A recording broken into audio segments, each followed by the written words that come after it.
So episode number 7 of Superman and Lois, entitled Man of Steel, has come and gone. I watched it. Here's what I thought about it. Before I get into that, I do want to point out the ratings for Superman and Lois. I did mention them last time. It made the cutting room floor. I had to cut that out. The video was getting too long. I am going to try and keep this one brief, by the way, and only really touch on one real topic. That would be the reveal. So, spoilers going ahead. You will be spoiled like a bowl of grapes if you continue to watch this episode after I talk about the ratings. So you have been warned. Hopefully you've seen it by now. Anywho, so the ratings for Superman and Lois.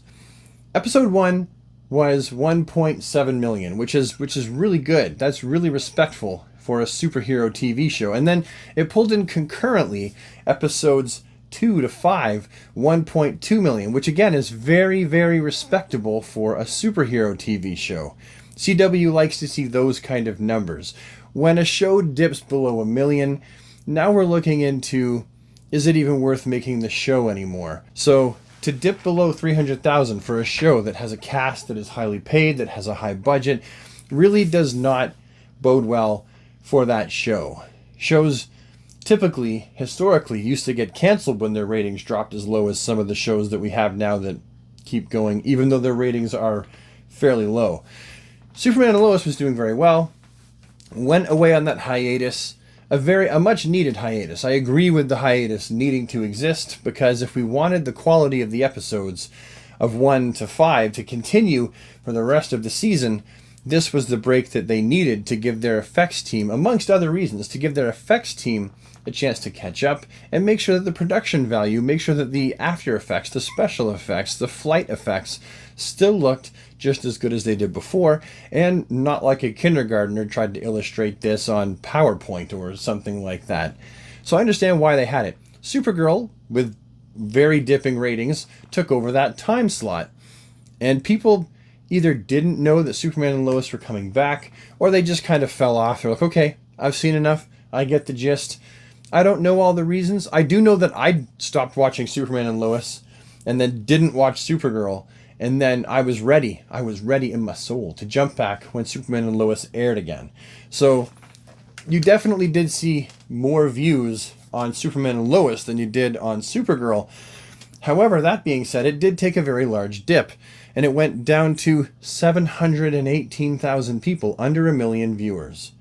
This episode, good news is, we're up just over 14%, and we have 820,000 viewers. So we're almost at 1 million again. I predict we're going to continue to climb this ladder with Superman and Lois until we have the penultimate and the final episode, where we'll probably reach peak viewership, until episode 1 of season 2, when the numbers again will be massive. And then it's not anything new to see a drop off again after that. And they should level out somewhere. These views are not where they should be. Although again, we do see that positive uptick. With that out of the way, let's talk about the episode. And again, I only want to talk about one thing. I'm not going to continue on with this review talking about the relationship between Jordan and Jonathan. I'm not going to talk about the Lois Lane and Shepherd Reporter stuff. I'm not going to talk about anything to do with Lana and her family. This is specifically about one thing and one thing only, and that is the great big twist revelation that Captain Luthor, in fact, was not a Luthor at all, but rather referred to as Captain Luthor by a tricked AI from a Lex Luthor from a different Earth in the multiverse, and that really the fellow underneath the armor and the helmet was none other than John Henry Irons. Right? Now, I'm sure most of you watching this have seen that. Can I just say something that probably all of us said when that reveal was made? What? Oh, now it all makes sense. Now, I'm sure we could all be forgiven for not figuring out that was actually John Henry we're looking at. We're given a complete red herring by the character being called out by name as a reveal at the end of episode 1. Because let's face it, it was handled like we were getting a reveal of who it was. The suit itself actually has a slightly green tint to it, so it actually looks like a set of Luthor power armor adapted for the CW verse. So why would we think that it is anyone but a Luthor? And let's face it, in comic books and movies and all forms of modern media, it's a very common thing to take characters and ethnicity swap them from white to, well, pretty much anything that's not white. But typically black ends up being the color. So you end up with a white fellow that turns into a black fellow. So I thought, okay, they're ticking boxes. They're just doing an ethnicity swap. This is just a black Lex Luthor from a different planet. And that was it. It was, okay, let's move forward and let's see what this black Lex Luthor has planned. Turns out it wasn't Lex Luthor at all. There was no ethnicity swap because it was actually John Henry Irons the whole time, using a tricked AI who traveled to this world to wage war on this world's, the CW's main universe world's Superman. How crazy is that? Now, I still didn't know it was John Henry. Remember, the armor's green, looks like looks like a bald Lex Luthor from a different planet. But as the revelations of the episode began to roll in, I began to figure things out. Before they revealed that it was actually John Henry, we see that John Henry, or Luthor as we all thought it was, on his world, was actually married to Lois Lane. And not a different Lois Lane, not one that looks different, but the Bitsy Tulloch Lois Lane. And they also had a kid. And I'm thinking, okay, what's going on here? There's a kid, he's married to Lois, Superman is now going rogue with a bunch of superpowered beings, essentially decimating the Earth and taking over, taking control, becoming very bad dictator / destroy the world soups. What's going on here? That kid that we've just seen with the pigtail, the bun things, looks strikingly like Natasha. I'm thinking that's Natasha. And then you find out that the kid's name is Natasha, and that John Henry, it's not his niece like Natasha's supposed to be in the comic books. In this world, Natasha is referred to as his daughter. I'm going to take that at face value and say that that's probably actually who she is in this universe, John Henry's daughter, rather than, she just calls him dad because he adopted her when she was really young, a baby possibly. Maybe her real dad, her uncle, passes away or whatever. I'm going to take it at face value and say that Natasha is actually John Henry's daughter. Wow, those are some big character revelations. And everything makes sense. It would make sense that this person, this character, who in the comic books is a good person, John Henry is a shining knight of an example of how good a human being can be and not have Superman's powers.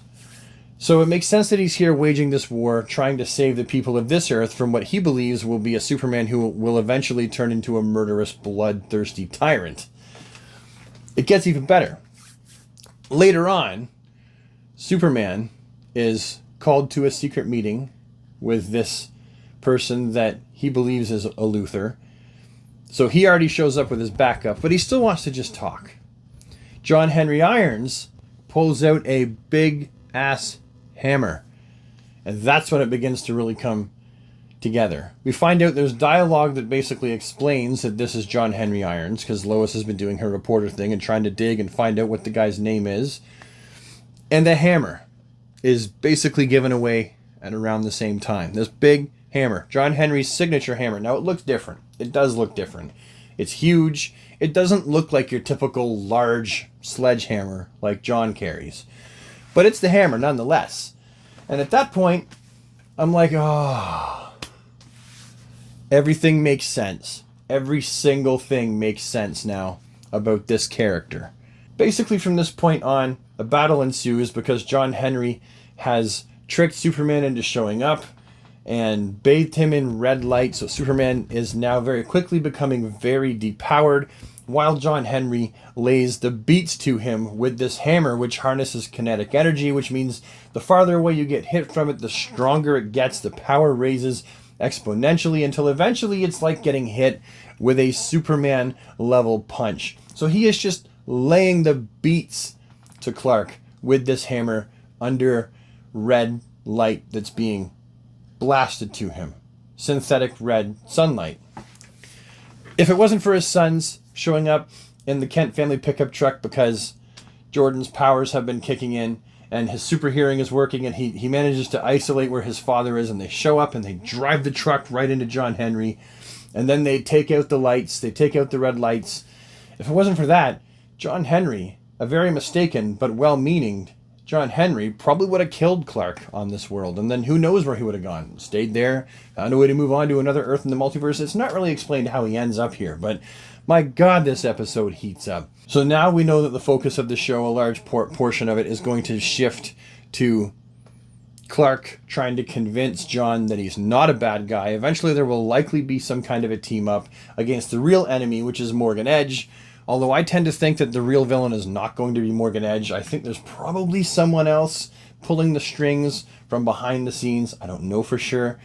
I just don't think it can be that simple that Morgan Edge would be the main villain. Even if he's powered up with X-Kryptonite, I just don't think it's got to be Morgan Edge. I think that there is something else going on, that he's either working for somebody, or I honestly don't know. Maybe the real Luthor will show up at the end. Who knows at this point? I can definitely say I really enjoyed it, and that twist was awesome. That was mind-blowing. It was really good, and it makes the show that much more exciting for me to come back and watch week after week, because now I want to see how they're going to deal with this conundrum of John Henry and Superman being at odds, when really they should be like the best of friends. They know and respect each other on the DC universe that we know, but in the show right now they're at odds. So I can't wait to see how they deal with this.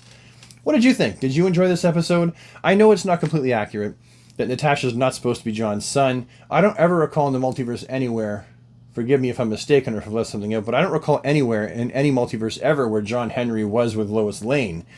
This is a complete CW fabrication as far as I can tell.